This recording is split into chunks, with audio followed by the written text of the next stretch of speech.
Good evening. Welcome to the 5-8, where we discuss each of the week's 5 most fucked up topics for 8 minutes each. 5 topics, 8 minutes, 2 hosts, a guest, some singing, a lot of curse words, and as many cocktails as we deem necessary. LB, how are you? Well, I'm drinking tea. I'm fine. I'm fine. I mean, I think, I want to ask how you are first because you had to recover. We were off last week because you went down. Yeah, I had the Rona. I had COVID, You had and the again, Rona. so I'm drinking a White Claw, okay, with Yeah, nice cherries in it. So with your I'm cherry. downgrading the drink, but that's fine. It's good. It's fine. It's Tasty. fine. All Yeah, right. So it's a dry night, everybody. it's kind of a dry night. It's I don't kind of know. a dry night, but Um, we're full of our piss and vinegar. Somehow we got a little animated. We got a little animated this we week. got a Let's little learn. animated. There's some recent news. 83,300,000.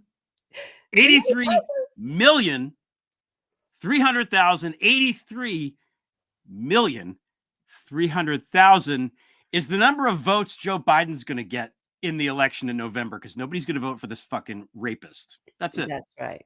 Yeah. That's Twice a Oh, is day. there something else? Is there something else with that number that I missed? I've just pulled that number out of my head. I You don't pull know. that number. Yeah, Yeah. it's a negative. It's a withdrawal from the Saudi Bonsar Bank account. Probably Jared Kushner's, but maybe Donald's. Maybe he's got a secret one. Yeah, I mean, so in the Eugene Carroll case, he was found by the second jury, a totally different set of jury, right? People now found for a second time that he is indeed a rapist, and he raped her. And so he lied about not knowing her. He lied about calling her a liar, and he's being held responsible for that. And the penalty is in the award to her for him telling this terrible lie that he didn't rape her when he did. Did the terrible. He's a beast. Yeah. $83,300,000. We're adding that to the first time he was found liable, I guess it is. What is the word for lying, for slandering her? Defamation. He defamed her. He defamed her. So he was held responsible for that for the first time, adjudicated the first time as a rapist, and by a totally different set of jury. It was only $5 million he had to pay, I think. That's been earning interest all that time, and of course he had to defame her again and triple down because he doesn't want anybody talking about the fact that he's a rapist, and Yeah. he's a rapist. He is a rapist. He's going to keep talking about it too. This is going to keep happening. This is like, there's not going to be any money left. Even Bonesaw and Putin are going to be like, dude, you're cut off. You're cut off. That's it. That's it. Fred Trump can only bring the chips to this particular casino so many times, right? So many times. Yeah, that's how it goes. That's how it goes. Do we have anything else up front, or shall we begin? I don't know. I think we should just dive right in. We're having a moment of war. At least those are our topics. Touching on these touch points, and we have a great guest for tonight. We want to get to our guests. So, why don't we start? There's some more numbers. There's some really horrific numbers coming out of the reality that we're all living through now. That the rapist appointed his Supreme Court to go along with the fact that they're going to force women to carry the babies of the rapists. So let's hear those numbers. What do you got for us tonight? Well, first of all, I mean, I know everybody, including us, we're all a little bit a titter about this huge payday, but I think we can't forget in this moment that he fucking raped her, and she had to go through all of this stuff to get some modicum of justice from him. And this is something that happens a lot. Rape is something that happens a lot.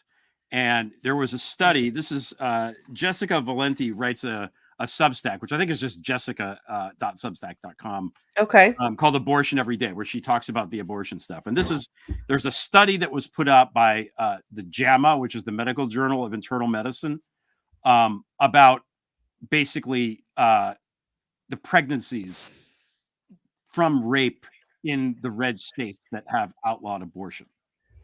So there's 14 states of the 50 that, where abortion is now criminalized. Together, they range from, this has been in effect between 4 and 18 months in the study. In that time, and again, you can go look at this. This is a freaking medical journal. It's not like some guy on Twitter. I'm going to round the numbers to make it easier for people to, they estimate that in those 14 states, in that period of time, there were over 500,000 completed rapes, meaning, the full thing. Of that number, 64,565 resulted in women getting pregnant. And girls. Yes, and girls. So again, 500,000 completed rapes, 65,000 pregnancies from the rapes. Only 9% have rape exceptions in these states. So that's 5,500 would be covered, I guess, under that and be able to access abortion. In the other states, there is no exception. And that would be almost 59,000 people. Again, this is between 4 to 18 months. 26,000 of those are in Texas. So these are horrific numbers. They nearly half, like 48%. 40, yeah, 3, yes. 43. A significant amount. So these are obviously horrific numbers. They're shocking. They're horrifying. And this is something that, the rapes, that Trump can't control, but the what you can do after he can. And this is the fact that people cannot access healthcare is on Trump. It's on the Supreme Court. It's on the governors of these states. Yeah. The attorney generals, Raga. Yeah. It's on Abbott, who is one of the most evil people that I can't fathom someone being more evil than him. Yeah. Greg Abbott, the governor of Texas, just an evil fucking guy. Remember a couple of years ago, he was like, we're just going to eliminate rape in Texas. Yeah, he said we're going to do away with it. And I stopped at that. If you don't mind, Greg, I want to stop here with that for one moment. What he's saying there, guys, is I'm going to do away with rape. We're just going to get rid of rape. There will be no rape in Texas. Well, the only way for that, and he's learned enough to know this. He wasn't just off the cuff saying that, as much as he tried to be like, oh about it. What that's telling you, because he was prepared for that pushback. Well, they're going to decriminalize it so that it doesn't exist anymore. Yeah. So that's the only way you can within it as a government official come in and say we're going to get rid of rape. There will be no rape in Texas. The only way to accomplish that is to decriminalize it and to say, well, and under the grounds of something like, well, he didn't think that he said he didn't think it was rape. She might have thought that, but he didn't think that. Yeah. And so, Yeah. Right. My point here is that this is the rape party. It's the party of rape. Led by rape states. And that's what it is. And this is a place where, there's a war on women, and women are in danger. Young women are in danger. Poor women are in danger. Abused women and girls are in danger. Rape victims are in danger. And Trump claimed credit for this. He went on and said, I did this. I made sure that Dobbs happened. I wanted this to happen. He said that. So this is all on him. Any of the women that get hurt or are harmed and have to go through this awful stuff is on him, our rapist candidate for president. And as an aside, Nikki Haley, I know we're all like, oh, Nikki Haley. She's also 100% behind all this shit. So she would be no better as far as this goes. Yeah. So I know we've been very doom and gloom a lot with the fascist stuff and what's going to happen and this and that. But I think that what's going to happen here is that women are not going to forget about this in this country. I think that, lots of people are not going to forget about this in this country. And this election is going to be a referendum on Dobbs, period. That's what it's going to be about. I know, like the middle-aged white like pundit on CNN or whatever has forgotten about that or is bored of it or whatever. Nobody else is bored of it. Nobody's going to forget about it. This isn't an issue that comes and goes that we can ignore. This is something that isn't going away. And unlike most things that happen, it is a right that we had that has now been taken away. And that's never happened in this country in my lifetime and in your lifetime. We've never had that. We've always had expanded rights. We haven't had rights taken away. So what's going to happen is we're going to go out, we're going to vote in unvanquishable number, and we're going to send his, this horrible, we're going to kick out Trump and his little limp dick misogyny party forever. And I think that's what's going to happen. So I agree. I really do. I'm more hopeful about the election. After I started to feel it, it's really just the last couple of weeks, because it's a threat. He could get the presidency. He will top the Republican ticket. It's insane. I just don't think. I think I'm starting to see people find their fight again. I think one of the big things was, and I forgot to put the timer on. I'm sorry, so I'll wrap this real quickly. There was this mourning, right? So the grief, the process of grief began in 2016 for people who, what he revealed about our friends, our family, our neighbors, our fellow countrymen, right? He revealed, because they reveled in this, and it was everything that's just so not only obvious and clear, but adjudicated by courts about who and what he is. And that will continue over the next, the course of the next few months leading up to the election. So we've been through that. We first, it was shock. It was horrible. There's anger. We got to apathy. I feel like we've been through the process of grief, of understand the dying myth of what America was all about, and that our friends, neighbors, fellow citizens, family like it. They like him. They like that whole thing. So people are kind of like settled into, I don't talk to that cousin anymore, and that's fine. Mm-hmm. We're no longer swimming in any of that, and I think we're getting past the apathy of like, fuck it, it's all. I certainly have been in that. Everything's useless. Ugh. The gross South African guy took over the Twitter and killed the town square. We're like, all right, whatever. Fuck it. Get rid of this guy. We're not going to let this come any further. It's sort of at that Gandalf, you shall not pass moment. Oh, yeah. Good. Yep. Yep. All right. Yep. All right. Okay. Next topic. Now I'm going to start the timer on this one. Start the timer. I remember. Civil War. Okay, so our guest can come on, and we forgot to tell him this. He's waiting. But right off the bat, maybe he can weigh in a little bit on this. So as you guys know, I'm very much like the country will not break.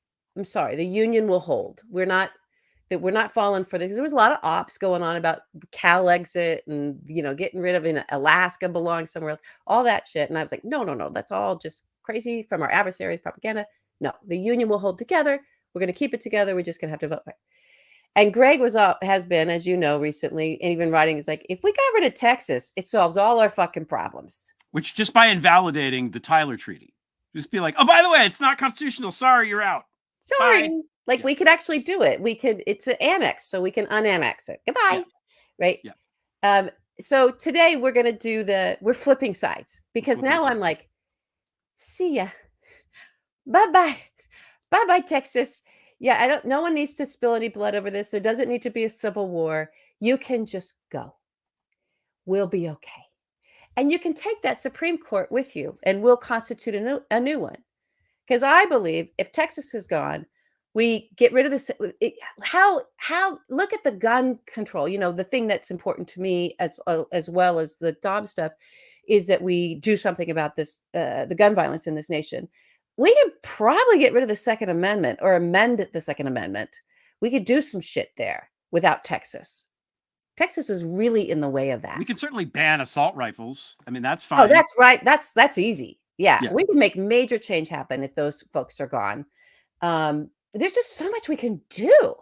And then they have to deal with the border themselves, the crisis that they create by being fucking monstrous down there. You know, and we have, and the crisis that exists down there, that there are solutions on the table for, but, you know, the Republican congressmen and the Republican senators and the guy that the rapist at the top of their ticket is, you know, calling on everybody that they know, because they have numbers, and saying, oh, no, no, no, no, no, don't you fix this. This is how we win elections. You're not going to fix this. We win elections by saying, oh my God, it's so terrible. And look at all the horror, and frightening people, and also treating people horribly, and also exposing some of the real, you know, national security threats down there. Right. So, and even the fentanyl stuff, all this stuff, but they win on it. So they don't want to solve it. So if they're gone, we solve it. Okay. I'm ready for them to go. And to be clear, I know there's great people. Give them some resources. Don't have to pay federal taxes for, you know, 20 years if you come when you move, because poor you got stuck in this stupid fucking state. But it's going now. Goodbye. Bye-bye. I'm in. Okay. So the reason we're talking about this now is because there's a constitutional crisis brewing at the border, where you know, Greg Abbott has basically refused to acknowledge the power of the federal government, because who agrees with you that Texas, you know, has power is Greg Abbott. So this is what he said. This is an actual thing that Greg Abbott, the evil fucking governor of Texas, said.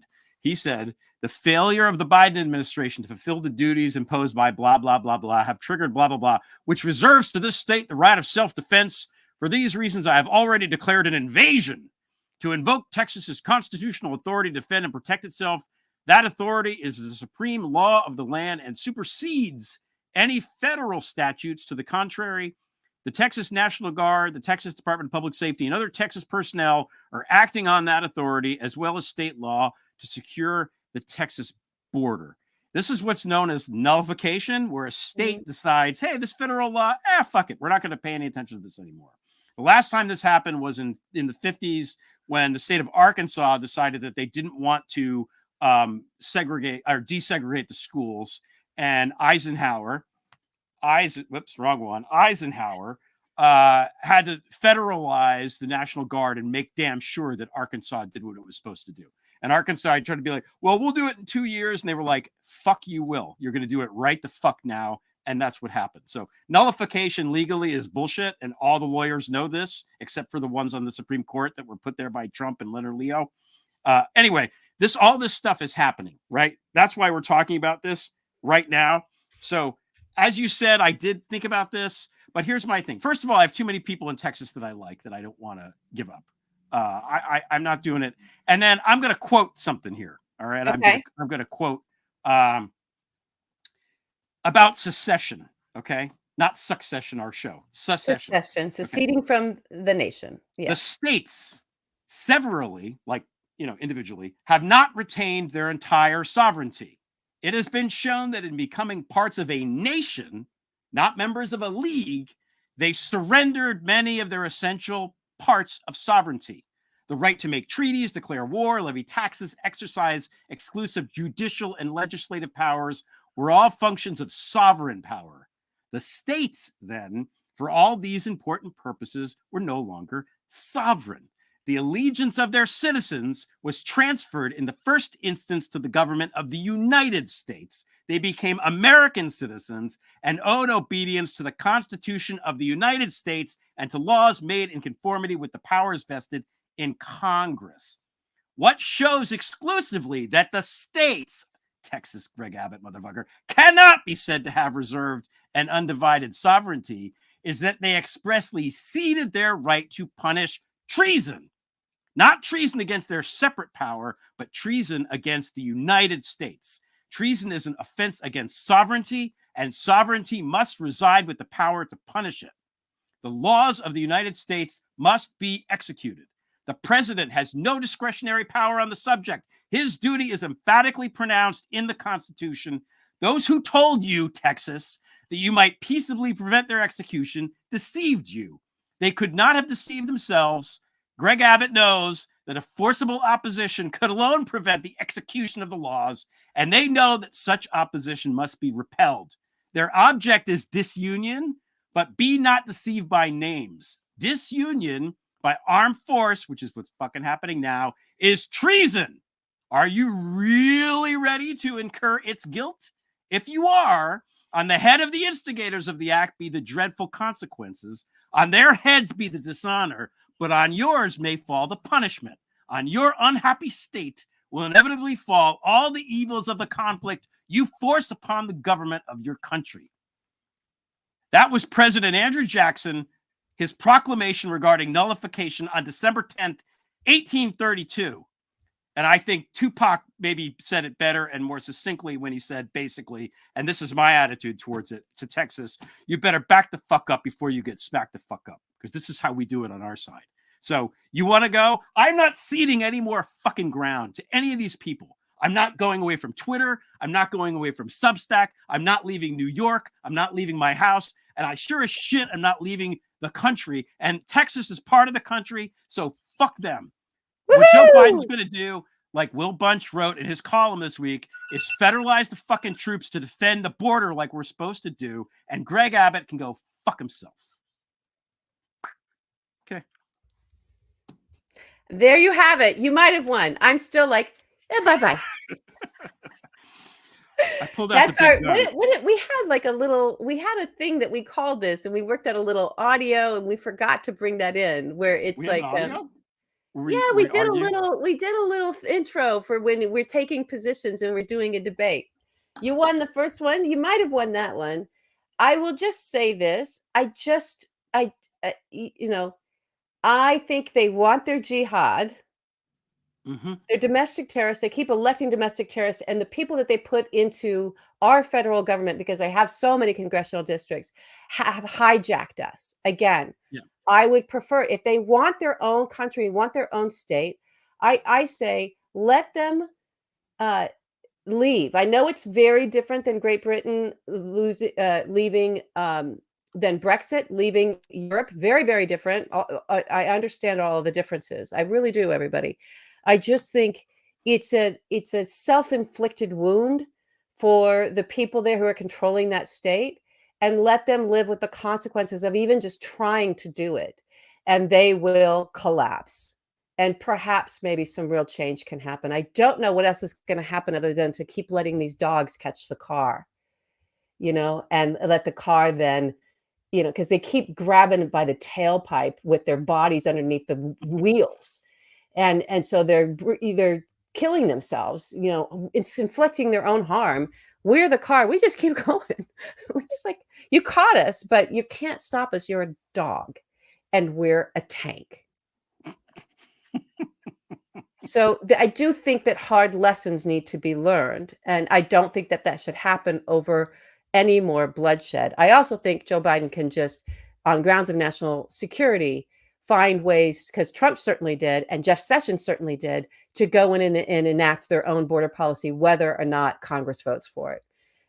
So even though there's a bill coming out of Congress, a bill coming out that the Senate, Mitch McConnell, is killing, if there's policy that we need to do at the border in order to bring it to be more secure, just do it.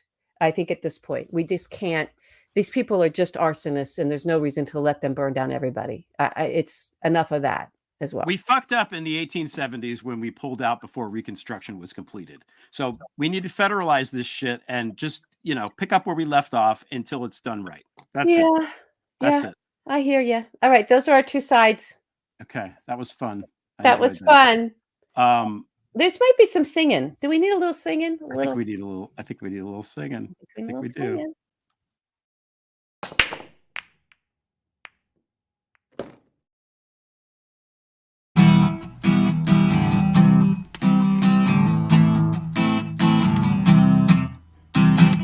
Capturing the courts, a guy who's an eminence of grace. Custom tailored suits like the penguin at Jones Day. Move away from the left, tip hard to the right. He is the secret SCOTUS guy. And he got 1.6 billion from that asshole Barry side. Entertainment that's really corrupting our youth. He's Leonard Leo if you're female, trans, or gay. He spends dark millions just to strip your rights away. He owns 6 justices, and they all vote his way.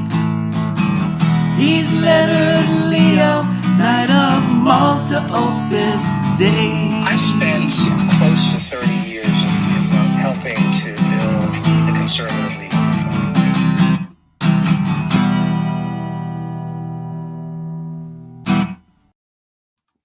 Yeah. All right. Chunk, give it up for Chunk. That was Give so it up good. for Chunk. Leonard Leo really does look like that and is shaped like that. I like, know. for real. I know. It's pretty awful. And he's responsible for a lot of death and all this, Yes. you know, all the rape stuff and the abortion stuff. Yeah. Leonard Leo's responsible for that too. Yeah. So we're going to post that later. And that's ones I really would like that to go viral because I want him to see it. And people also know, you know, as Alex said, people need to know his name. They just don't Yes. even know his name. Yeah. So I love that it's like his name is Leo, right? So they need to know who he is. They need to know who he is. Okay. All right. Enough waiting around for our guest. He's a writer, an author, a journalist. He has a great Substack, one of my favorites called America, America. And on that Substack, he does a great video series that he started called Media Misses. Stephen Beschloss. Stephen Welcome. Beschloss! Welcome to Hey. the 5-8. Great to see you. Hey, thanks a lot for letting me follow up your speech from Andrew Jackson. You know, that's not easy. And by the way, for the record, I wasn't planning to drink. I was just going to drink Sprite. But, you know, after you started to talk about, you know, the numbers of rape victims that have been forced to carry their pregnancies, I went in my kitchen and decided to add some whiskey to this glass. So, Oh, we're so like glad you did. It's Thank you no very longer much. a dry night. Good job. Whiskey is the official drink here anyway. So it's, Yeah. It's true. you know, it's good. So, okay. So the first question we have well, actually, before we get to the questions, tell everybody a little bit about your Substack, you know, what it's about and what prompted you to do it. And also this new video series that you're doing with Mark Jacob. Thank you. Thank you for all that. So the Substack is focused on democracy and justice, politics and society. Interestingly, I'm kind of running up onto having done this now for 3 years. I did a tally. It's like about 600 essays in the last 3 years, which is crazy, 3 times a week. And, you know, I actually, when I started, it was the month after the insurrection. And I honestly thought, well, is there really going to be anything to write about? Trump's evicted, you know, Biden is now in the office, you know, things are going to calm down. I got that really wrong. And obviously we're seeing it's only heated up. And I, you know, I do a lot of, it's called America, America, and it's done purposefully. You know, I said it's sort of, it's an ode and a plea. You know, it's an alarm and it's hopefully it's some sense. You know, it's the responsibility, I think, to, you know, not just sort of talk about the dangers of a fascist dictatorship and the downward spiral being in accelerated and intensified by Trump and his enablers, but also to be able to keep an eye on actually things like kindness and compassion and the role of leaders who actually model that, so that we have a picture that, like, okay, there's this very dark present and this very dark potential future, but what are actually the other sides of this, so we don't lose one without the other, that we actually need to be able to identify, you know, what we're trying to save and also what we're trying to build going forward for a better country. So you know, that's sort of the long and the short of it. You know, boy, I if I thought that this wasn't so necessary, I mean, the community's been growing, and you know, the readers talk to each other a ton like they do here, and it's pretty clear to me that between now and November, you know, there's a hell of a lot of work to do. Yeah. Yeah. One of the things I love about your Substack is how hopeful you are. Like, you know, what you were just saying, but I want to emphasize that it's not at all a doom and gloom thing. And you talk about the subjects in a way that you're able to see not the good side all the time, and not in a Pollyanna way, but in an optimistic way. Like I can tell reading your stuff that you have not lost faith in everything, which is Yeah, well, refreshing. look, if we actually don't believe in the potential of democracy to survive, right? If we don't believe that there are actually, leaders and fellow citizens who are committed to its survival and sustenance and betterment over time, then kind of what are we doing, right? I mean, I think the responsibility, the narrative has to kind of cut both ways, right? Help people to see exactly how much trouble we're in and what danger we're facing, and at the same time, not leave people in a place of resignation and despair and an inability to think about how we go forward. So I'm trying to always kind of, if you will, play it both sides. Well, I mean, it's a battlefield, and so you can't. If it really is, not trying to appropriate anything from people who actually go into battle and experience those horrors, but it, we are fighting for something, and it's become necessary to have to fight for something to the degree that we are, and have value time like this, and make sure we're because we have an adversary from within looking to defeat what America always has been, and its promise in the future. So I love that you're bringing that to keep with the metaphor, but that sort of weaponry to the battlefield, or that necessary. I can't imagine Nourishment. the nourishment. You've got to have it to go to understand what it is we actually are fighting for, and why it's important, and why it's personal. It's also what I like about your Substack is when I read it, I feel like, it grounds me in something a little bit more personal every single time, of why this is important for me, and as an individual, as a woman, as a citizen. It's not such a broad global conversation, even though you touch on that. You do I think a wonderful job of just bringing it home and making it be something that can kind of sit and live in all of our hearts, speak to us. So I'm a fan. And the bell rings. And the bell rings. I'm so sorry. That is It my. means an No, it was like an angel got their wings just now. Yes, somebody got their wings. I was going to say the same thing. Okay, so before we get into the other stuff, where are you on Texas? What do you think? Keep it, lose it. What do you want? I don't want a civil war. So I think they suck too, or at least the leadership sucks. I'm not.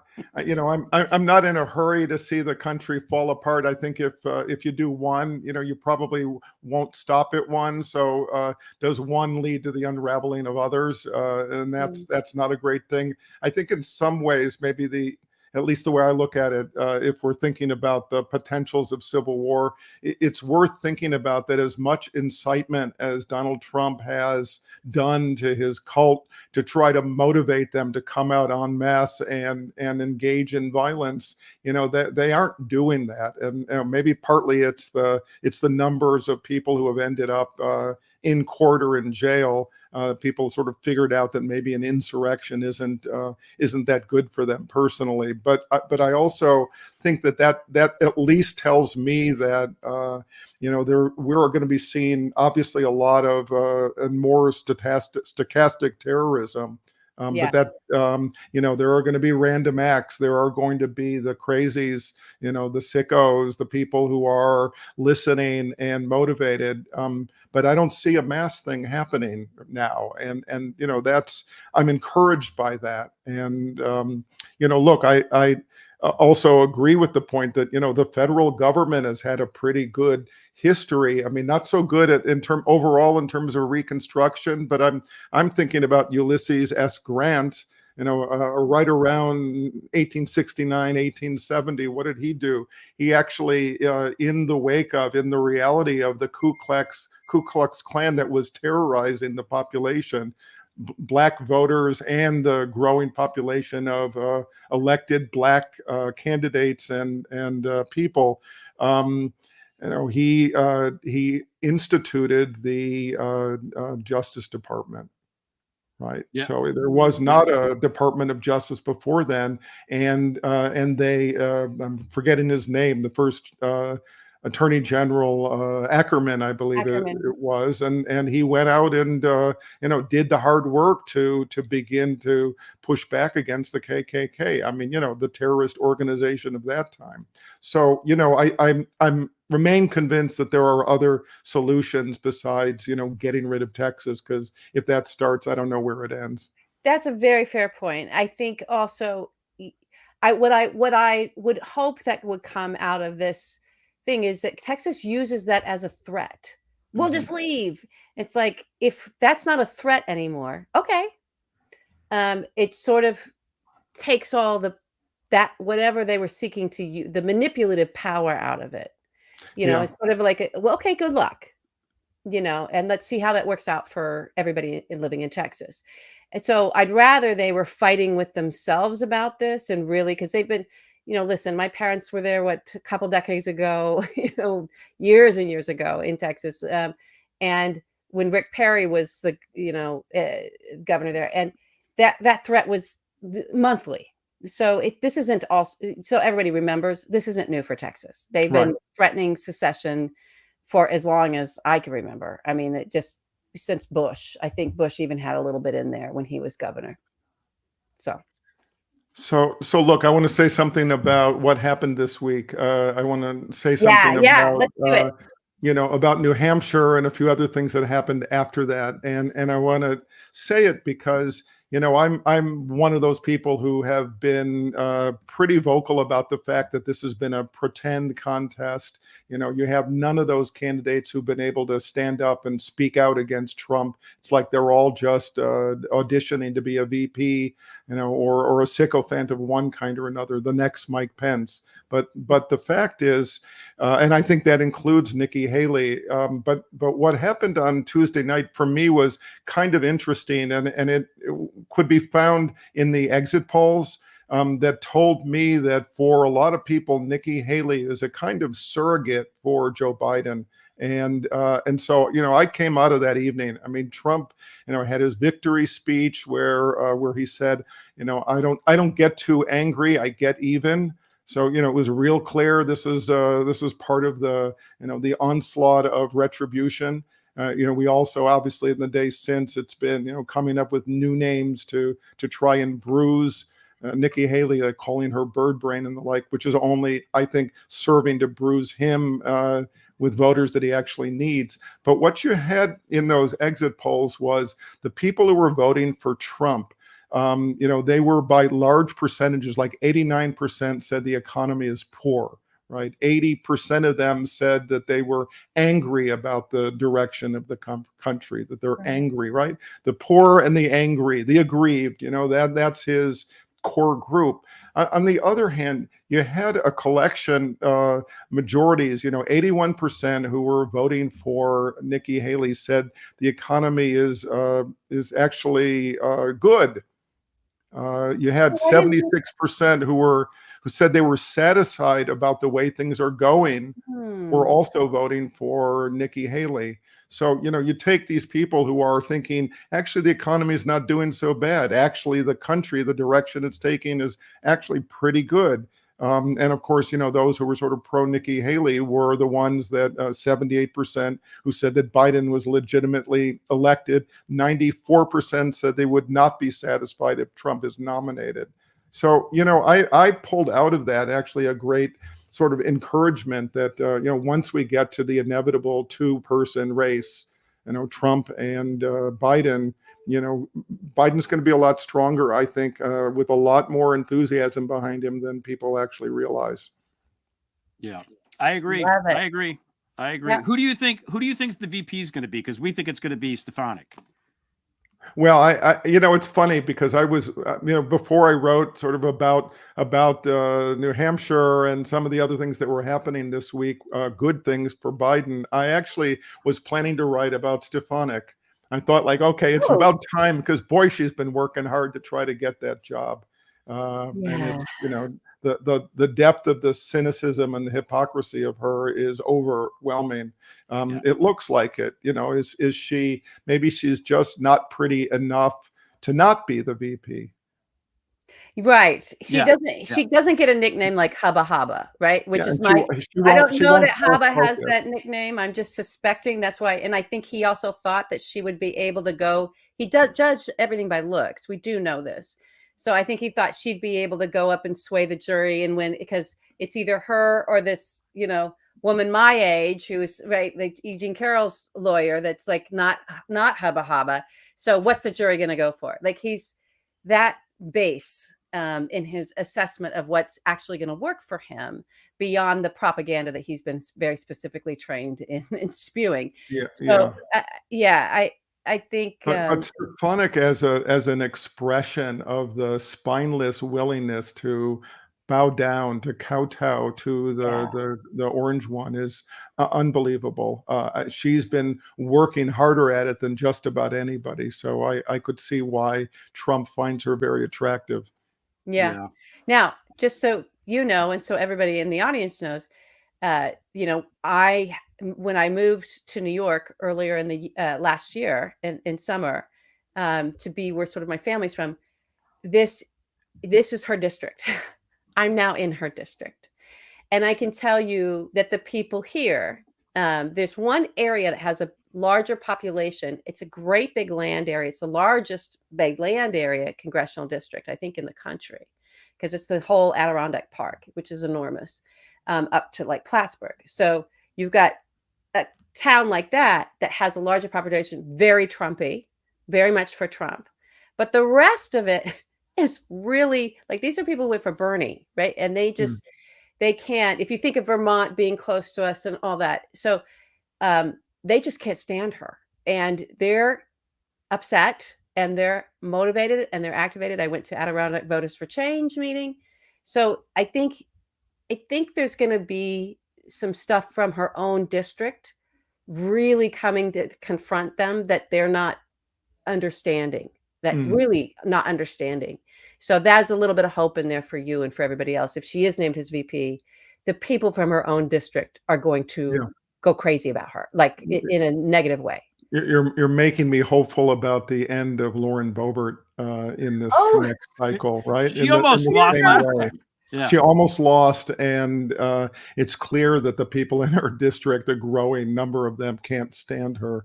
Yeah. Hard to understand why, but it does seem like that's, that may be another example that there's going to be some of these people, hard to believe, who actually crossed the line. They've actually gone too far.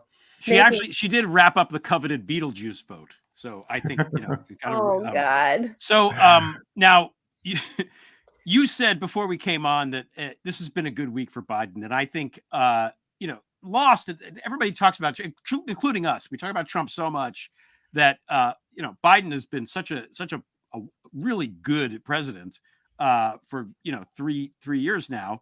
And we sort of forget this. And I think it might not be something that people realize until 20 years from now, but this was a particularly good week. So talk a little bit, Stephen, about why it was a good week for Biden and what you saw. Right. And I want to say that what happens every time I'm going to write something really positive about Biden, I'm always thinking, like, does anybody even really want to pay attention, right? Does anyone really care, right? Or do they just want, to be incited more? But for me, this week did stand out. It's not only what happened at the New Hampshire primary, where, by the way, Biden in a write-in vote gets 64% of the vote, which is telling. It's also the Bureau of Economic Analysis came out with the latest report of annualized inflation rate of 1.7%.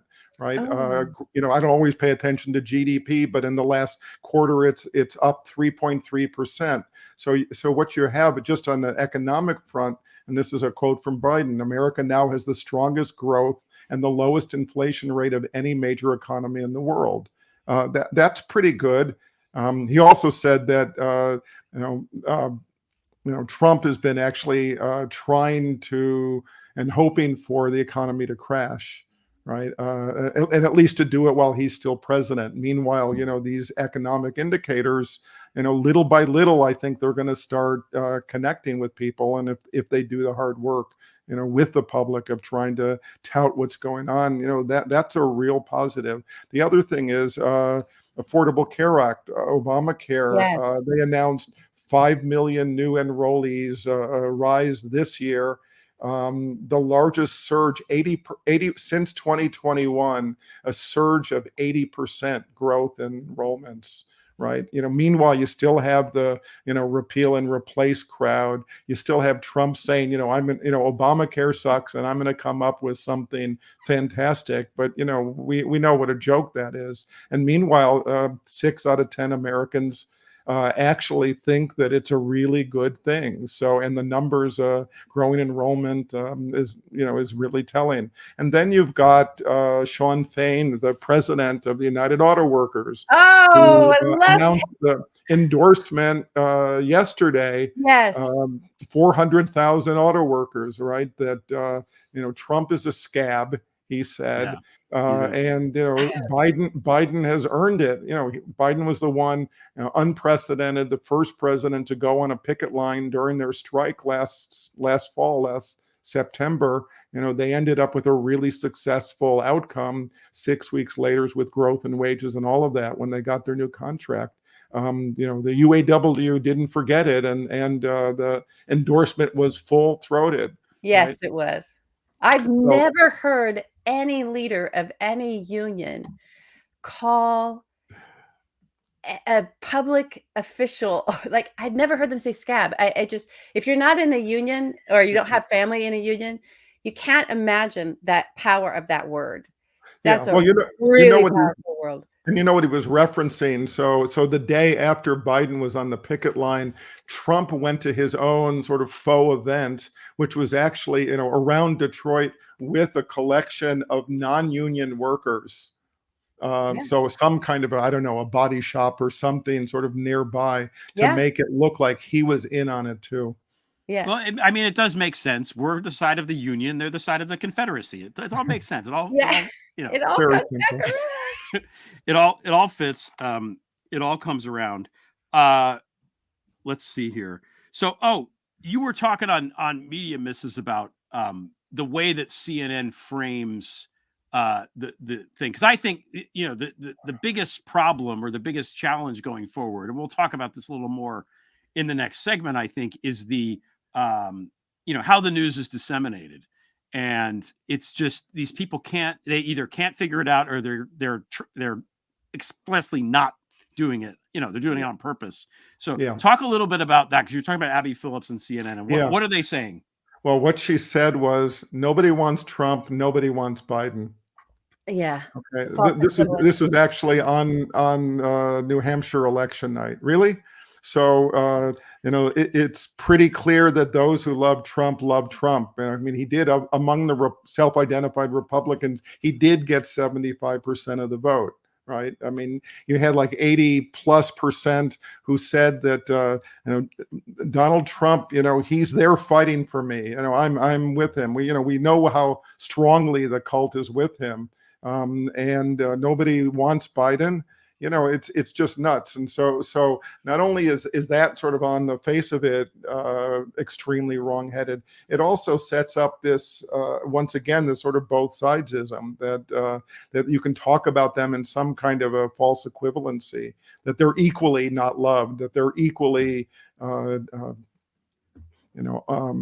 unable to attract a significant enough voting public. So to me, that was, again, the refusal to talk about the distinction between a pro-democracy candidate and somebody who's got 91 felony charges and is looking to institute a fascist dictatorship. Maybe there are some distinctions that don't put them into the same bucket.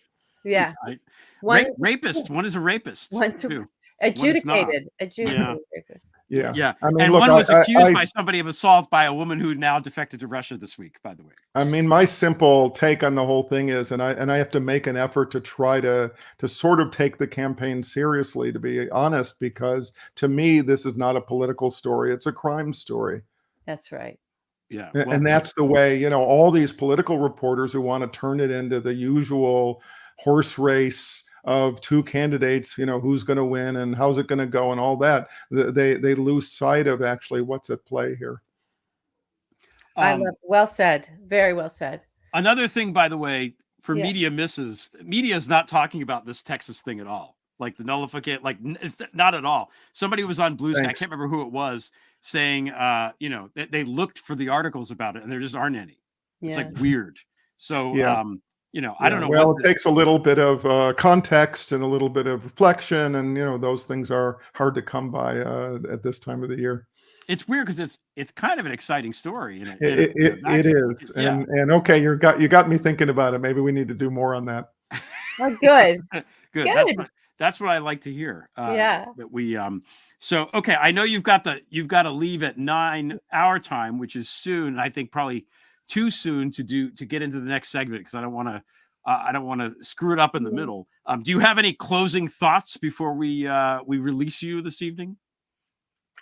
I'll stick with that first segment. Donald Trump, he's in it to save his own skin. He's in it for retribution, for immunity, for impunity, and any sane person is capable of seeing it. And I just hope the people who haven't paid attention yet will start paying attention soon. Yeah. Yeah, I hope so. Here. And I think that they will. I think most people don't pay attention until like September. That's what I think. That's why even the stuff about Biden and the Gaza and the vote and by September the whole thing is going to be turned around anyway, and people will forget. And can I give you one more kind of positive, which is please. so during the Christmas season, right around New Year's, I thought, okay, what am I going to write about? And I ended up covering, writing about a graduation speech by Jay Pritzker, where he was talking about kindness and making the point that kindness is actually the more socially evolved way to be, and that cruelty and violence is sort of more back in our more primitive selves. And I thought it was the time of the year to do that. That piece, essentially on kindness and the meaning of it, has been more popular in 3 years than anything else that I've written. I remember that piece. Oh, That was a great. good piece. Yeah, That's a good piece. yeah. And that tells me, it's not about my piece as much as it tells me people do care about They these care. things, Yeah, right? It does matter. Connecting. Yeah. Yeah. And Yeah. they're seeking it out and sharing it with others. Yeah. So again, it resonates. Yeah. So let's get rid of the malignant one, and let's have something kind of better to replace it with, Okay. Amen. Repeal and Amen. replace. Here. So your Substack, it's america.substack.com. You got America as the title on the Substack. How about that? I Yeah. grabbed it. You grabbed it. You did good. It's my country, but it's yours too. Yeah. You can have some. Stephen Beschloss, thanks so much for joining us. Have a great weekend. Thank you. My Thank pleasure. you, Stephen. Pleasure. Oh, All right. Oh, I oh, try to he's time it well. wonderful. I don't know. Isn't he wonderful? He's great. He's Oh, great. that was lovely, lovely. I'm so grateful. And yeah. the Substack really is great. It really is. I Yeah. love the Substack. Yeah. Me too. It's good stuff. Me too. It's good All right, stuff. we're going to move on to our next topic, which actually Stephen teed up for us really beautifully. I wanted to can I set the timer? I wanted to bring everybody back into sort of getting on the right rails. I want to talk about that. It's so important as you have all of the nonsense and the chaos machine is roaring up again, to just get on the rails about understanding something that I think that we don't get educated in this nation, and that is sort of rightly for all of us. We spend a lot of time kind of pointing out the ignorance of Donald, the ignorance of MAGA, this sort of thing, the ugly American, the ignorant, ugly American that they represent. It just gets revealed over and over and over again. But there's a broader ignorance in our nation amongst all of us, and a way that we approach knowledge in certain areas, culturally and societally, in terms of how we educate and what we educate ourselves in, that has led to this big hole of knowledge that's just then being used to divide us. And I'm talking specifically about propaganda and what propaganda is and understanding our adversaries. It's because the drive to understand who your adversary are and how they operate from their shoes, to try and to put yourself into the shoes of another, to see not only how they see us as ignorant Americans, and rightfully so, because we don't study them and they study us, right? And that the knowledge that they gain from us and the way that we are just being ping-ponged around or pinballed around the playboard that's not even the American playboard, but we think we're not. So I know that sounds sort of big, high-arching metaphorical things, but I'll be very specific now. I'm going to put my new glasses on because I made some. Oh yeah, let's see the glasses. Here's my new glasses. I have to make a Everybody. special trip to go get them. Yeah. Okay. I had to go to the eye doctor to pick them up. Yeah. You have to do that, right? Yeah. Do they come to But your you can door? sometimes you can just get them sent to your house if you do Warby Parker and stuff. Listen, I have to do the progressives because too. I'm old. Yeah. And yeah, so I wanted to make sure, and then they fit them, and I'm that way. Okay. Okay. So let's just back up in terms of why that moniker has stuck to us of ignorant Americans. And it's stuck to us because we don't know anything about other people, other nations. We really don't. This is where we get our information. We get it from world history courses that maybe you take in high school, and maybe you take, usually everybody takes it, maybe you're paying attention, maybe you're not. And we get it from maybe a college course that's a requirement. If you go to college, then you will take a course in world history or maybe something more specific. If you're really good at it, you end up like Greg Olear, and you've got a lot of historical knowledge. But we don't teach the science of propaganda. We don't teach what other nation state intelligence agencies do and what their philosophies are and how they approach. We don't teach statecraft. We don't teach about any of that. I don't mean that you're yourself learning it for yourself to use, right? We could teach that, but usually that's sort of like, oh, well, if you go into that profession, you'll go learn that. And we kind of trust the elected officials to then pick who the executives and the other officials are going to be that are going to run the agencies that are going to do this stuff. And that's as far as we get. Everything else we know about things like nation state intelligence agencies, right? Adversarial intelligence agencies, adversarial governments, everything else we learn about that in the now, how do they operate? We get from movies, TV, and books. Most of it fiction, highly stylized, put into a format with characters that are real or not real, and serve to us to entertain us. So that when things like a concerted attack, propaganda attack from another nation, from an adversarial nation state intelligence agency that has invested hundreds of millions of dollars into the platforms that they then use, to develop these social media platforms that they then use to actually spread the propaganda, right? And target individuals and take data from them and turn it around so that they can fine-tune the messaging so that they can build something like a fucking cult. We all use that word cult. Oh, it's a cult. He has a cult. Well, how does he have a cult? How did that happen? How did that happen? There's actually a science to it. A very developed, very precise by this point in time, constantly evolving science of propaganda that is crafted and perfected in nation state intelligence agencies, both here and abroad, with different approaches to it all. This is not something that our intelligence agencies are ignorant of. They're very informed of it. And they come to us and say things, maybe if they choose to speak, like teaching us what an active measure is, which no one had even heard that term. And we had to learn about that, right? In 2017, I think we started learning about that.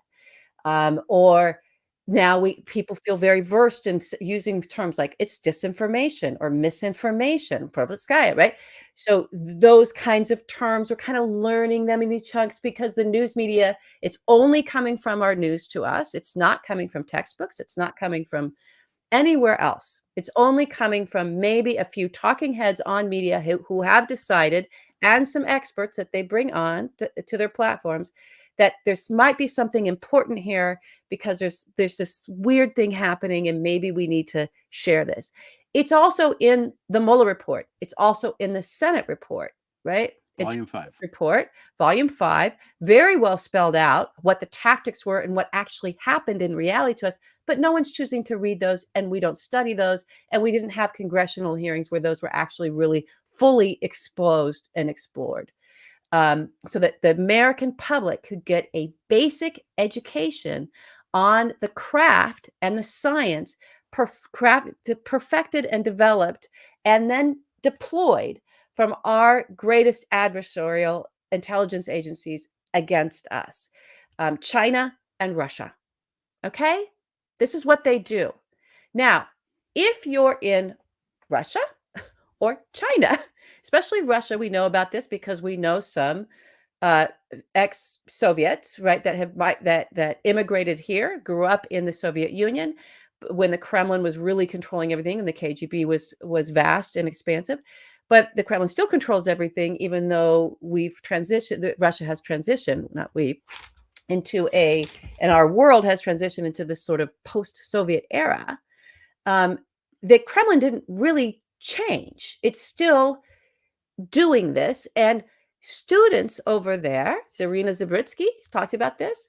Yep. She took classes in PSYOPs and how to develop propaganda campaigns, what they look like, right? This was part of how they cultivate the next crew of professionals who will continue to work on their propaganda and continue to develop it and maybe even invest more into more tools. And so to keep invading their adversaries, if you're Russian, their adversaries, populations they're seeking to control with all of these techniques to sway them into a direction that is more favorable to whatever the agenda of the Kremlin is. It's a science coming out of the military intelligence agencies that they continue to work on.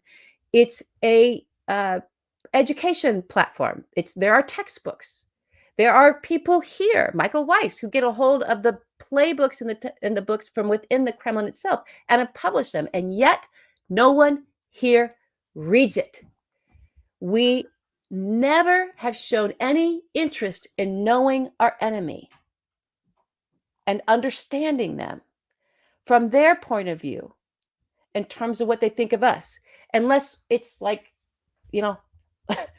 I don't know, it's like we're positioned as a colonial power, and we're gonna, you've got a lot of activists who are gonna be all like down with America, and all these people who hate us, they have the right to hate us. We do that, which is a form of propaganda coming from the people who hate us, trying to get us right. But we don't learn their ways. And by refusing to learn that, by refusing to have a class in that, just a basic high school class, how about a class in college? Having a discipline, right? People whose degrees come, this is part of it, and it's recognized and acknowledged, right? And then they can maybe having it be a prerequisite for anybody who's going to actually end up hosting a news program. Imagine if those folks were educated in this. Where would we be now? We would be so much better off as a citizenry and as an electorate, a body of voters, in terms of understanding what's happening when it's happening, and not being so confused and grasping at straws of how we're going to name something. Well, Donald Trump, he's just a great, brilliant brander. He's just blah, all that crap that we had to sit through, that it was some kind of marketing. We do have advertising. Advertising follows similar techniques of this science, and people do go and learn that. But there isn't this setting straight of Americans and really having them understand these are very powerful tools. They're very powerful techniques. It's actually a science, right? Developed by people who study it to perfect it.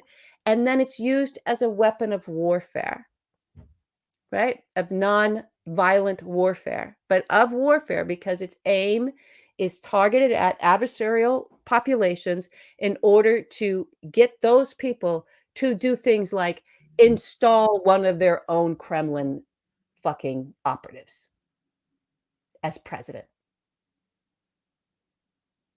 So when you're someone like me, Greg, we wrote Dirty Rubles, people who study this, start to learn about it, right, and try to speak about it, the pushback that we get, and some of you, I imagine, as well, what we come up against is people, they have no reference other than movies, TVs, and books, fantasy.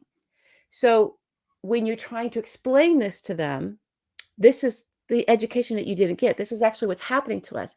It's not just a cult, and a cult doesn't come out of nowhere. And no one just has innate abilities when they're a total fucking buffoon walking around with a dirty diaper, right? Rapist, adjudicated rapist, and just beast has an innate ability to create a cult like this, an anti-democratic, fascistic cult in the core, out of the core of the greatest democracy the world has ever seen, in a matter of seconds.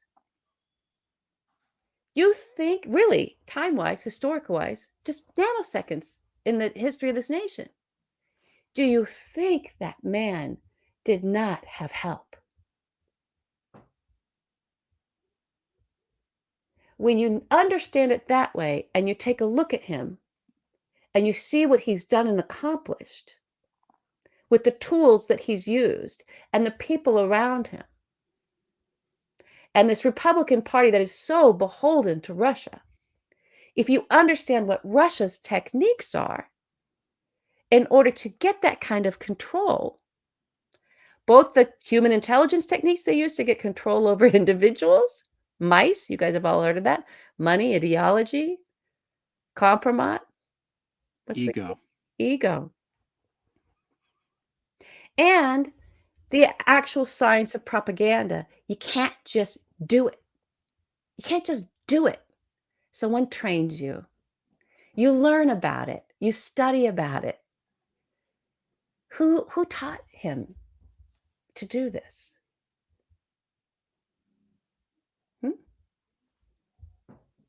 Hitler had a minister of propaganda who helped him.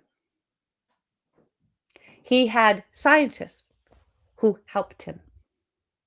They studied it. They studied the combination. They understood mimetic warfare. They understood semantic warfare. They created a lot of it. And then he deployed it. He didn't do it in a vacuum. It didn't come out of nowhere. I'm not saying you don't have to have a particular disposition and a mindset to get there. I'm saying once you're educated in these things, you understand how sophisticated they are to use like that, and it doesn't look like magic. And when someone, it looks like this is a finely tuned weapon deployed by our enemies. It looks like that. And for folks in the news, if they had this basic education and just the ways that our adversaries operate, right? Know your enemy. Know what they're doing, how they do it, how they see you, what they do, what are they studying that. Then when this stuff is brought to the surface and we see it and someone says, oh, no, this isn't just out of nowhere. This is da-da-da-da.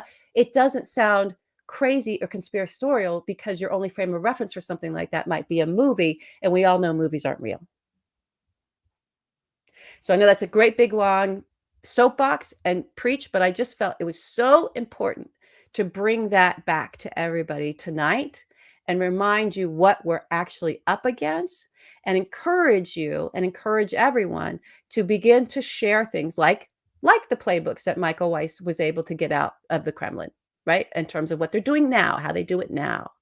The history, someone like Alisher Usmanov, who is he? And why did a former KGB officer and Putin's one of his right-hand guys, right? An oligarch that became an oligarch because he was tied into the Kremlin intelligence agencies and to Putin directly. Why did he invest hundreds of millions of dollars into Facebook and Twitter? For what reason? What value would he see in developing those technologies? They would not be what they are today if it wasn't for that man's investment. Why did the Saudis want Elon Musk to buy Twitter? Mm-hmm. It doesn't look so mysterious or just sort of like, oh, it's just normal business transaction, right? We don't have to be ignorant about the people who look to destroy us. But we have to be willing to learn, and we have to be open to it, and we have to actually spread the need, I think, and raise the alarm of, you all better get quick and get up with this, right? Everybody better kind of get up to speed.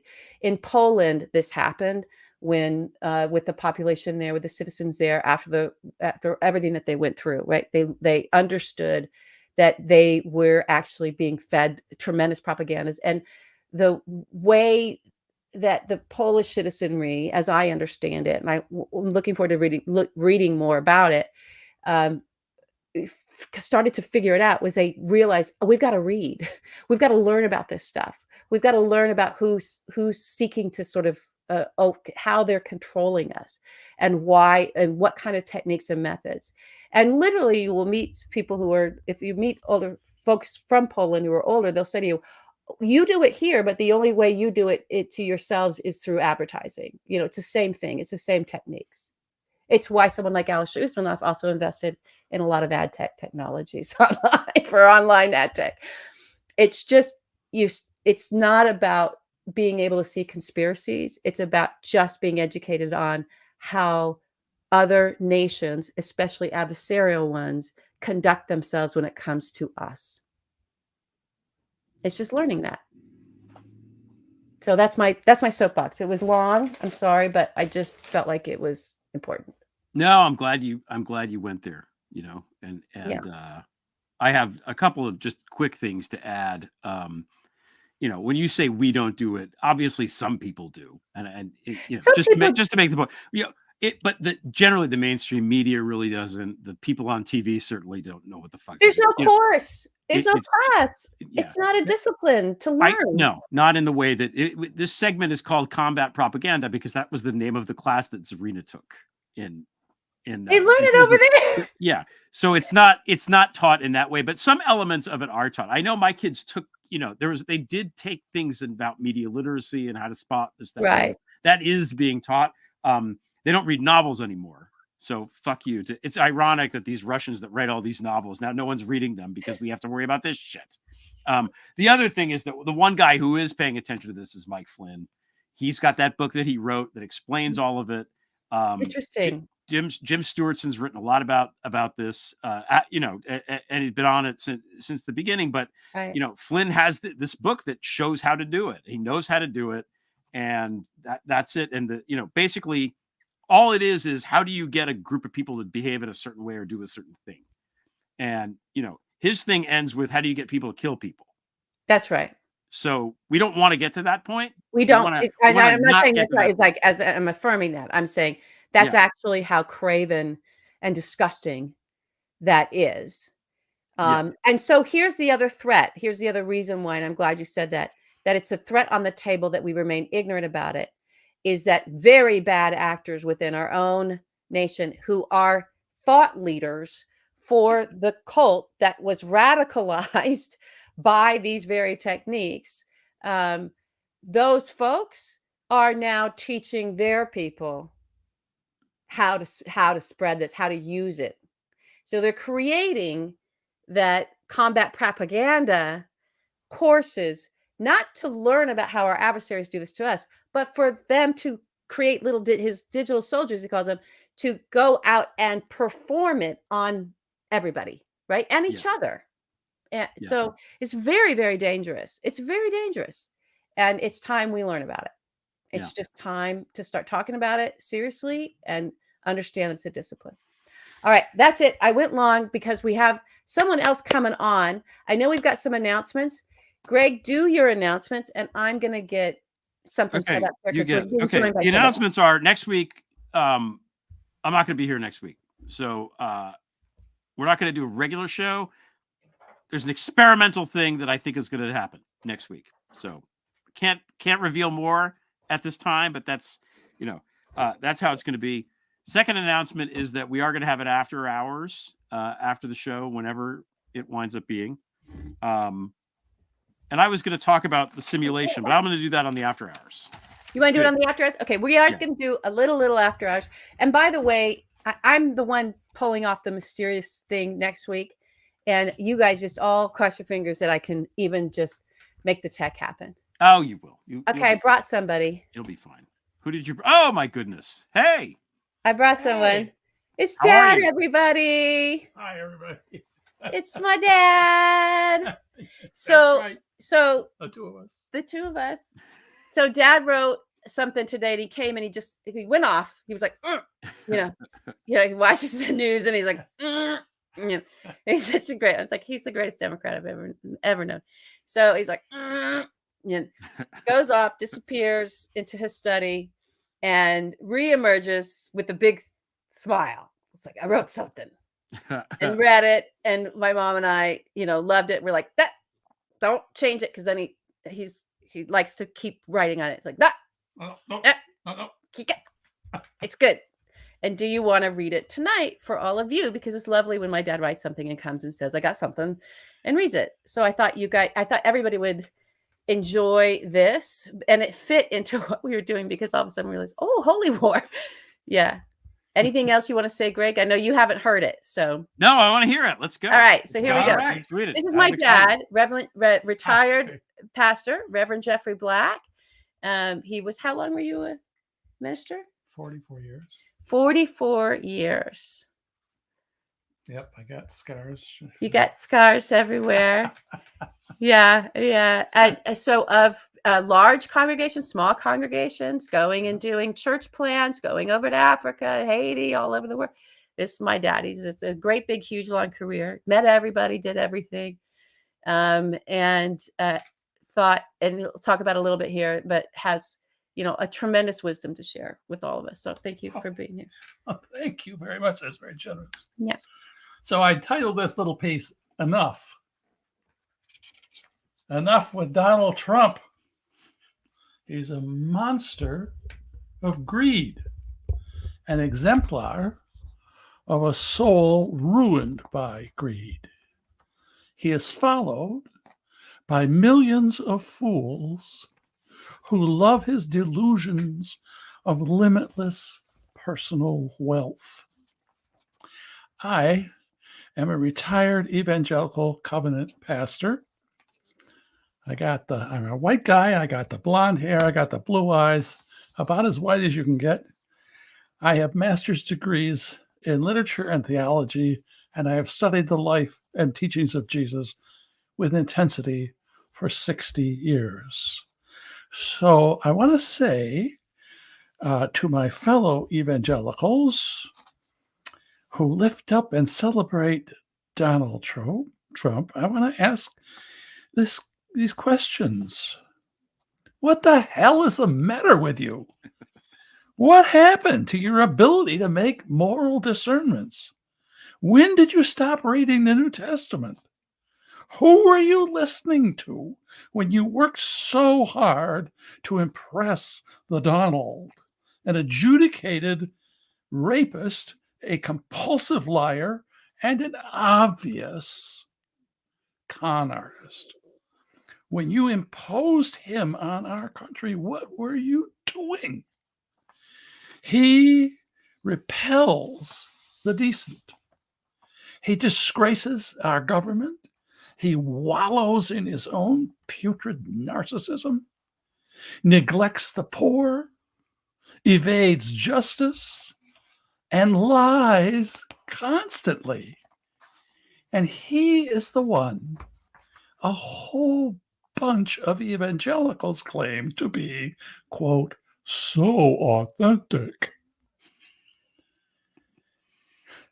The white evangelical movement in America has become a moral horror. Deep, prolonged repentance is in order.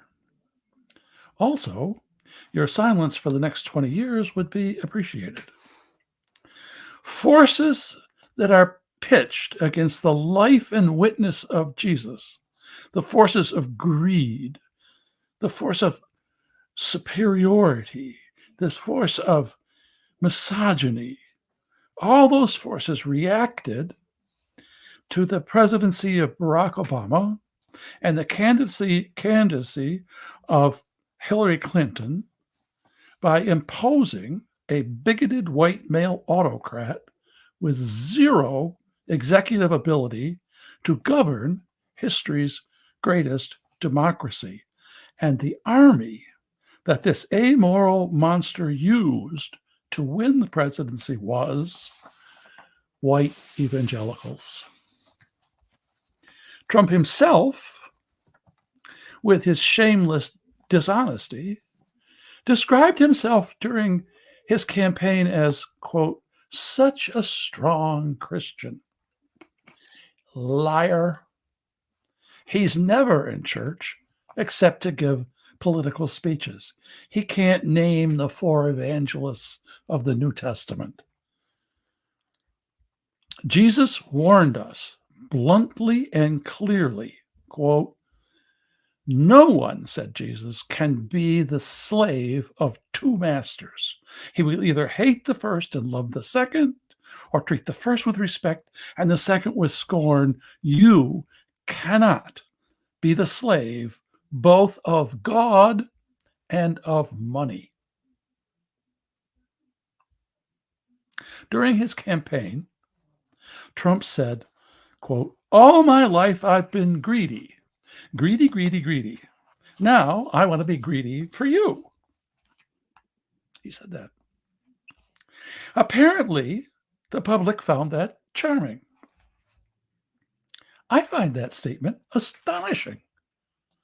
With a wave of his hand, Trump confesses something appalling about himself, something utterly opposed to the person of Jesus, and instantly turns this confession into a manipulation of the clueless, who listen to his verbal sewage with adoration in their eyes.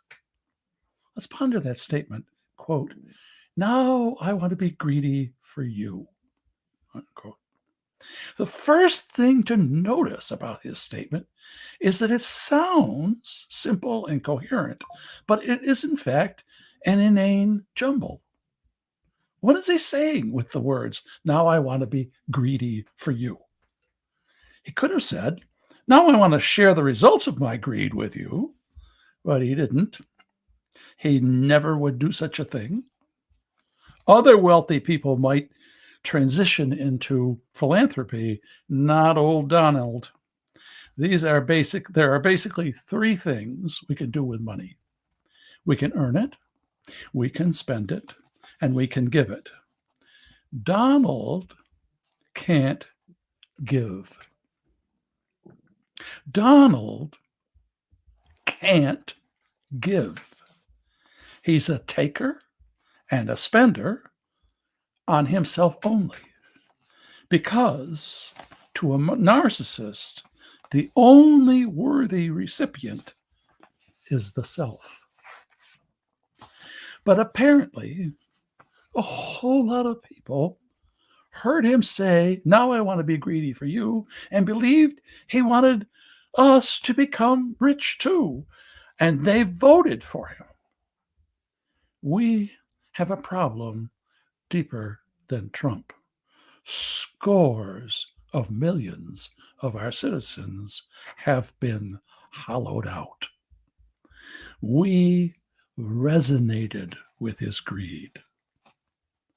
I'm supposed to love people and to use money, but a lot of us love money and use people. The Donald is the avatar of loving money and using people. Actually, he uses them up. Think of how exhausted Trump makes so many of us feel. It is no mean feat to pointlessly exhaust 340 million people, but that's what he's done. I'm deeply grateful for Joe Biden. Let's make sure he defeats the lout, Donald Trump. Let us crush Trump and the now ruined GOP in the way he should be crushed, at the polls. I have grandkids. I don't want them living in Trumplandia. Not for 1 minute.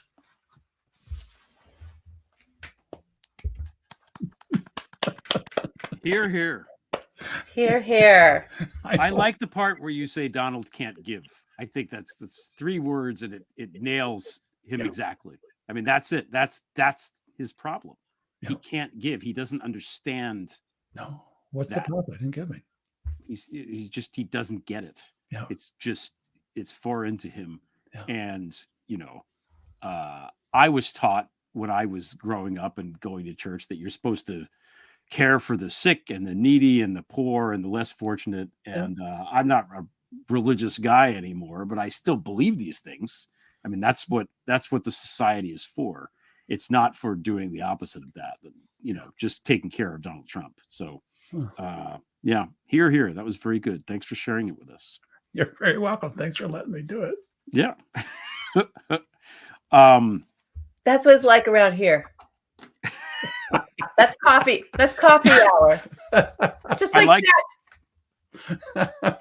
I like the coffee hour. So, okay. So, we're going to end the show with this because at the beginning of the week, we said I think you said this, LB, in a text. We should really remind everybody all the horrible shit that this guy's done. Yeah. And it's impossible to make an exhaustive list, but we made an initial outline that we were going to do the show with, and we wound up changing it a little bit. So I'm just going to read very quickly some of the many, many horrible things that he's done, broken down into categories. Okay. All right. Quickly. Ready? Here we go. Here we go. National security, the Russian mindfuck techniques that you just mentioned.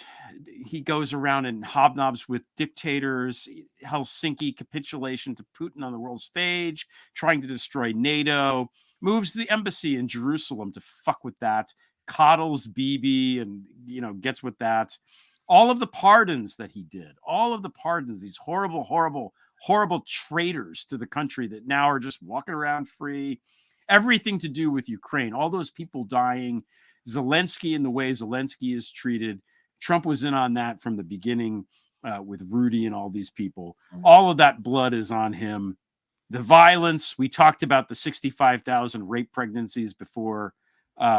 Dobbs and the overthrow of Dobbs, he's taken credit for that, and he should. That's a right that we had in this country that was taken away. All of the anti-trans legislation that's going on in states now, like Florida and Texas and these other horrible places. Biden's bus remember that when his bus in Texas got pushed off the road by that convoy of cars? That happened.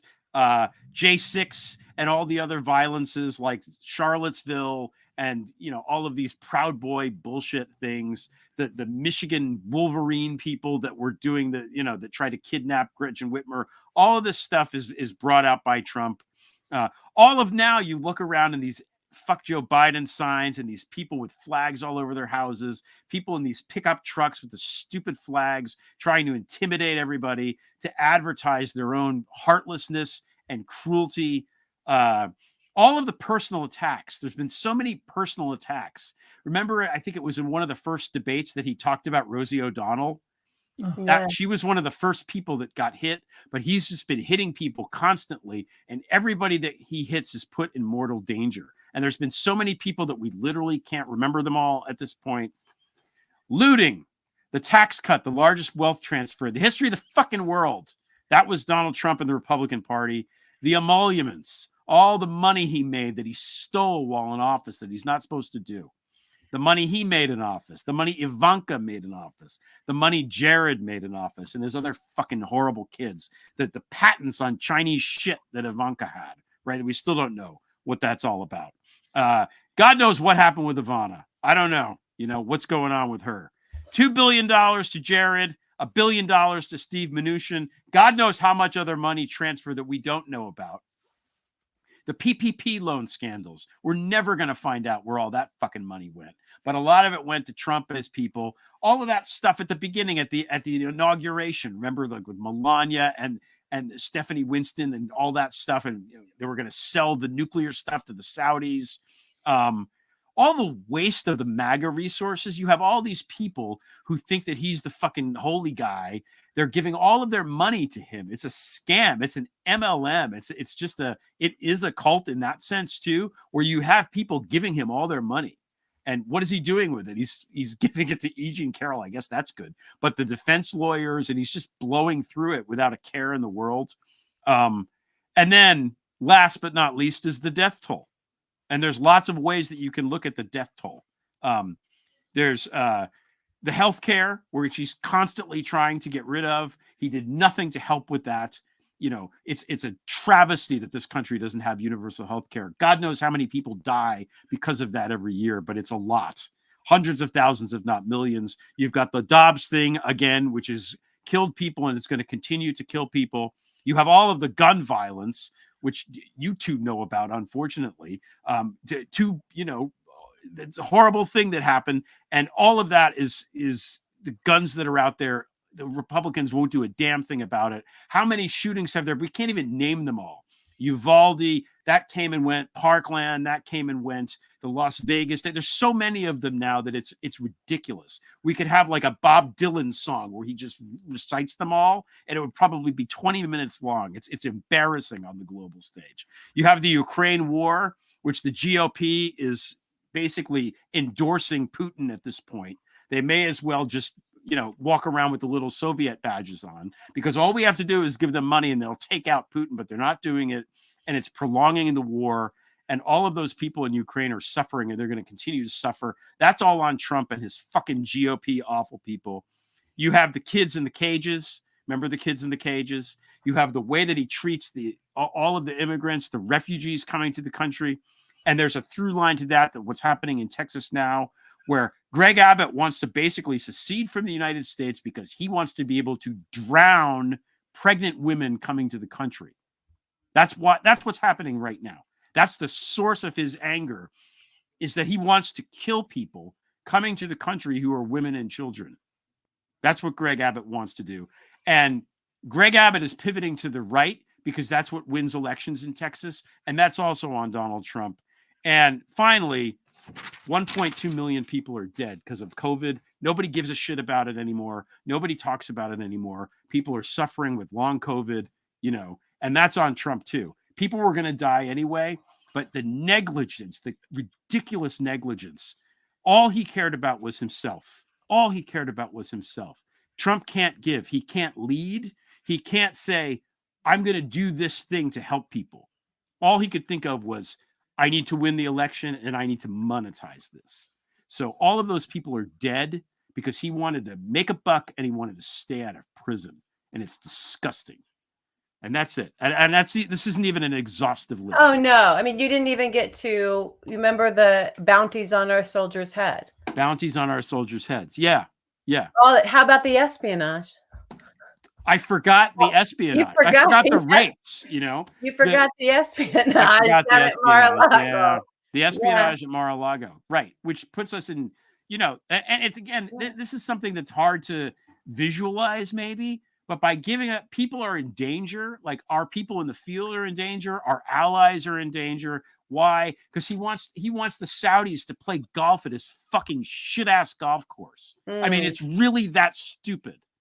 That's who this guy is. And, he is a rapist in every way that word is possible. And that's it. He's just going to continue to do that until he's put in prison in a cage where he belongs, or he just eventually dies. But he's going to live until he's 120 because he has the Kissinger thing where he's just going to be, evil. Pickled by evil. Pickled by evil. So He's pickled. That's it. There's so many more things, but there's so much more. I mean, that's it.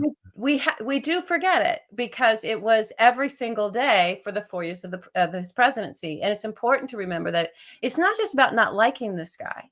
It's not just about he's just someone I can't do the policy with. We need to remember the harm, the specific measurable harm that he caused, right, that we can show it on we lived through something with this guy, and it's because the discourse is back into what Stephen Beschloss was sharing with us of somehow putting up this false equivalency of like it's all just politics.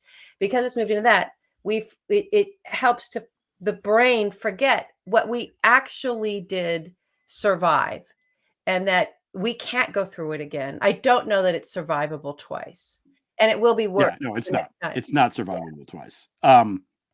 So 2 more things very quickly, because then we're going to go and we're going to get ready for the after hours. But there's also, when I said he's going to live to 120, I was trying to jinx it. Get it? Okay. Okay, good. Yeah, that's Yeah. the first thing.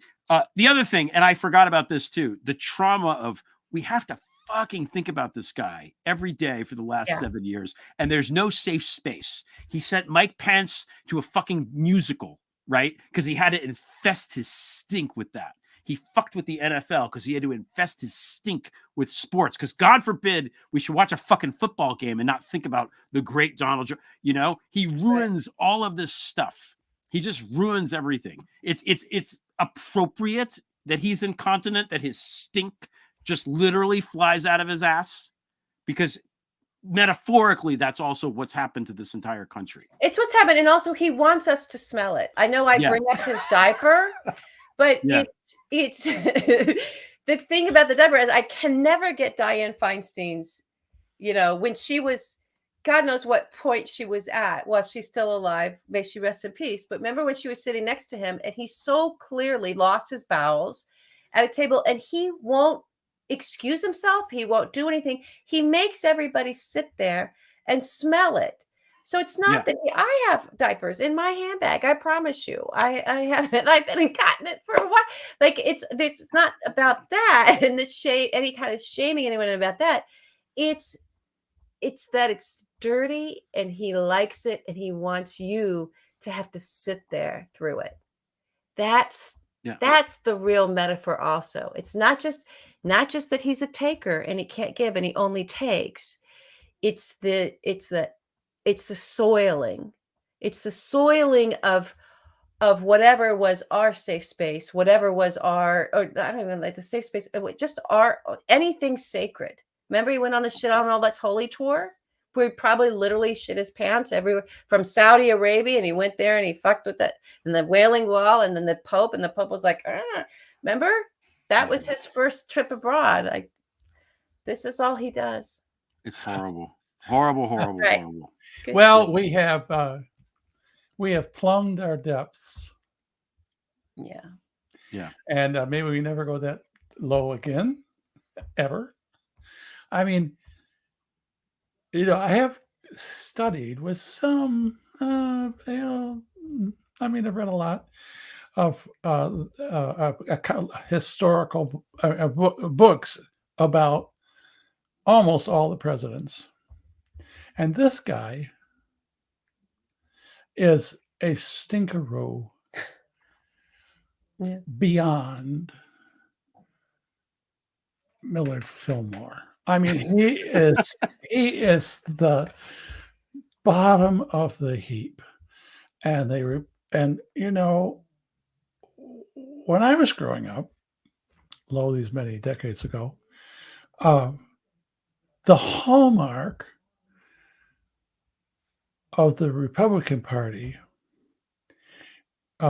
which my parents voted for back in the 50s,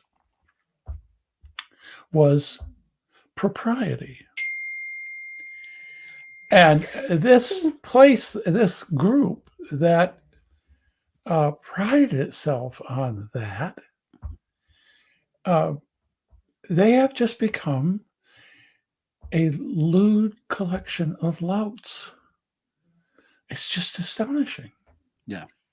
It's just, and they're like, you look at today, Mitt Romney and was on, and 2 or 3 of the other sort of quasi decent ones, and they just look ashen, and they know they can't say anything negative about Trump, and they know he's ruining the country, and they don't have the manhood or the courage to say my country is more important to me than my party.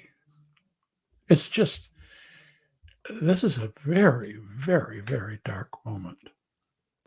And I've seen some other dark moments, but nothing this dark in my lifetime.